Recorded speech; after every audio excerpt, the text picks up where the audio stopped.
honest opinion. I never really asked you this. What do you think about this acquisition? Do you think it should happen? Do you think it sets a bad precedent? Do you think it will actually force Sony to become something they haven't been probably since the PS2 era? Like, what is your honest opinion? Do you think that this sale is actually going to push the needle forward, or do you think it shouldn't happen? If the deal pushes anything forward on Sony's end to be more diversified, similar to the PS1, early PS2 days, you probably won't see it until like the tail end of the generation. Similar to like PS4 when they dropped things like Ghost of Tsushima and Last of Us 2 and God of War. Like, that was all like towards the tail end. And I think that's what you would see if they decided to come up and start bringing back certain games like Jak and Dexter, and then having more racers and having, you know, more shooters, and not everything is a story driven over the shoulder game. But as far as the deal, it should have been went through, because at the same time Sony announced deals and then they just went straight through like nothing even was a problem. Nobody batted an eye. Nobody said, wait a minute, let's look at the details of this and that and the third. They all just went through. Even with deals like Bungie not being like a exclusive thing for them, like, they still spent a lot of money there. $3 billion is a lot of money. You know, it's not as much as 70 or 68 billion, but $3 billion should seem like a lot of money, because right before it, everybody was acting like the Bethesda ZeniMax deal was a lot of money, and that was $7 billion. So they spent like just under half of that here. And all of a sudden, that's not a big deal, you know. But there was an opportunity for them to take, I guess, Destiny off the table if they had control. Now, we know they don't really have control over that deal, but nobody said anything. There was no third party coming in saying you can't just buy Bungie. Where Activision, I mean, yeah, there's more IPs under there. There's a lot of other things going on, but this one deal seems to be, you know, slowing down their momentum, because we already know they're going to buy another one. Probably going to buy like 4 or 5 more people, right?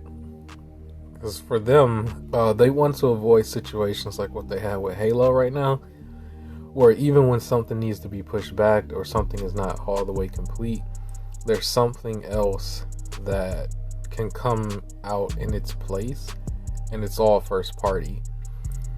Like, what we know is that the first half of the generation was going to be looking a little stiff in a way because of the pandemic and everything like that. Like, PlayStation was able to mask that because they took a card from Nintendo where like half of the games that were ported over to PS5 were all like re-released as a whole new thing and branded a certain way, and then also put on PC. And so they made it look like a whole nother thing when, you know, those games are all the same. Like, it would be a different tune on Xbox side if they re-released like Hive Busters, for example, with the next gen patches to it as a standalone game, and then just said, here's a game. Everybody would have said, oh, that's at least another game. But, you know, they didn't do that. They just gave you an update and you pay for the DLC, or you have the DLC if you have Game Pass, right?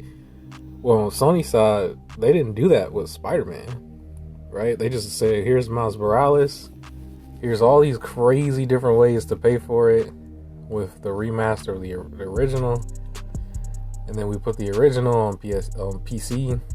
And so it was just a whole nother thing. But like, they can do that if they wanted to.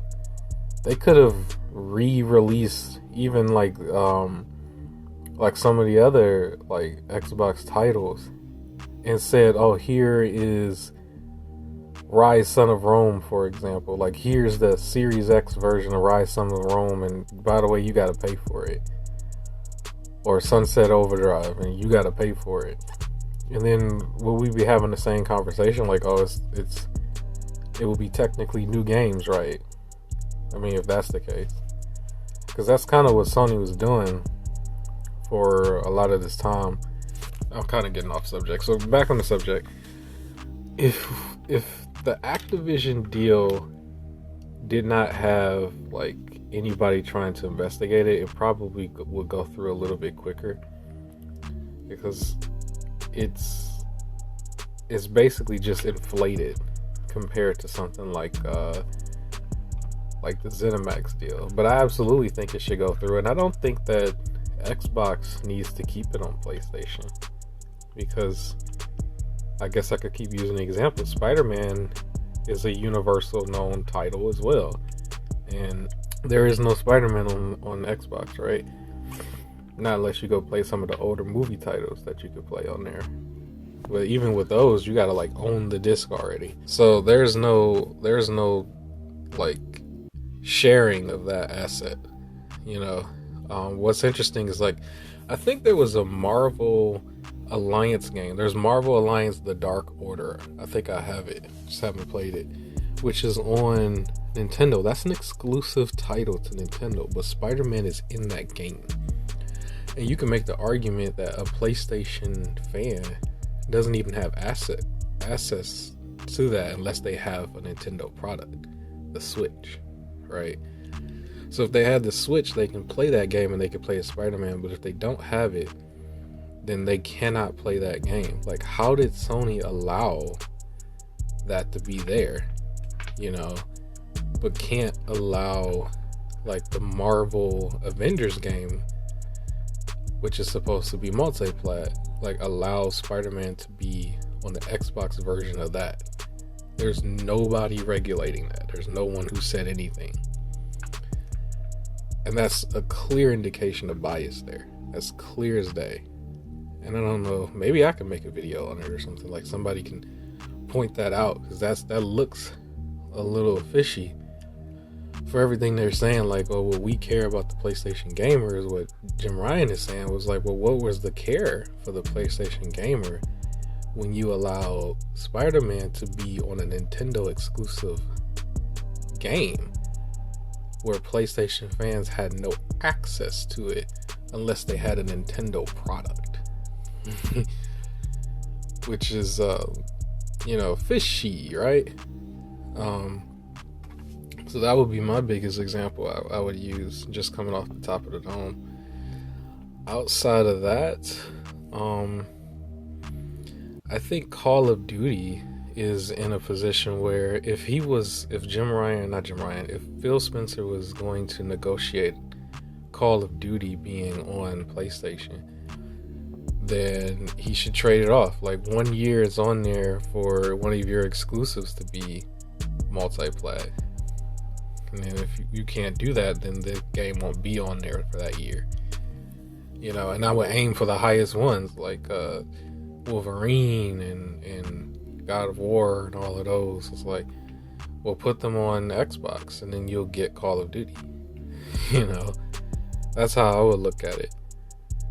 Because I think even MLB The Show, it's like, this is supposed to have been baseball. It's like, if everybody's into baseball, they should be able to play baseball anywhere. Like, that was not even on there. Like, they're just now putting that everywhere.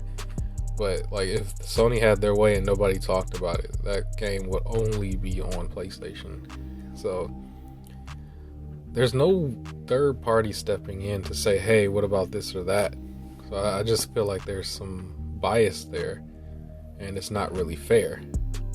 For everybody saying it's anti this or anti that, it's like, well, Sony might be more anti than anybody. You could argue Nintendo, but it's like with Nintendo, it's at least products that they created. Sony didn't create MLB, they just partnered with MLB. MLB is is baseball, right? Same thing with Spider-Man. They just caught a deal later on. They didn't create Spider-Man. So that's something that I would want the regulators to actually go through and look at the real business practices here. Because Microsoft just stood on the sidelines a little bit for a while. They're just now starting to use their money. But PlayStation was using their money this entire time in just different ways. And that's the true, like, not fair. That's really not fair. So that's how I look at it. The deal should go through. It should go through right away, as quickly as they can, and I feel like they don't need to negotiate Call of Duty to go back on there. Okay, I know this is long. My last thing I should say on this is, if you notice, it's all about Call of Duty. They're not even asking to have any of the other titles on there. So at the end of the day, it's like, well, you're still just crying about money. You're not even crying about the assets. Because it's like, there's nobody saying anything about Tony Hawk. There's nobody saying anything about Crash. Nobody's saying anything about Spyro. Nobody's saying anything about Guitar Heroes. It's like, if you cared about the gamer, you would make a case for every last one. But no, you care about the money, so you're making a case for Call of Duty only. No Candy Crush, no none of that. No World of Warcraft, none of that. It's like, okay. So I need whoever's a regulator to please pay attention.